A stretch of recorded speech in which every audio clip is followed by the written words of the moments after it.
स्वामी समर्थ महाराज की जय।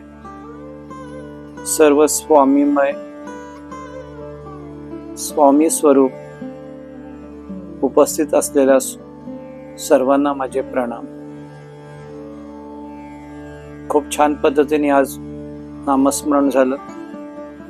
सर्वांनी सुद्धा एवढ्या संत गतीने नामस्मरण करायचं आहे। आज आपला विषय आहे नामस्मरण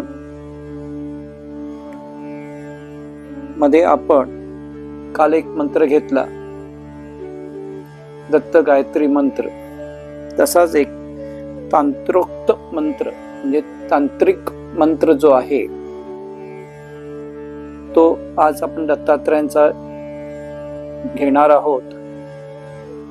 तो मंत्र फक्त एकच लक्षात ठेवायचा आहे, कोणीही कधीही विचारल्याशिवाय तो मंत्र करायचा नाही। कारण आज तुम्ही माझ्या मार्गदर्शनाखाली तो मंत्र करणार आहात, त्यामुळे काही प्रश्न नाहीये। पण वैयक्तिक गोष्टी वैयक्तिक आपण तो म्हणायचा नाहीये, घ्यायचा नाहीये। तुम्हाला फक्त करायचंच असेल त्यावेळी फक्त मार्गदर्शन आणि माहिती घेऊनच तो करायचा आहे। तर मंत्र मोठा नाहीये, एकदम छोटा आहे, पण तो तांत्रोक्त मंत्र असल्याने तो त्याला नियम म्हणजे काल सांगितले तसेच आहेत।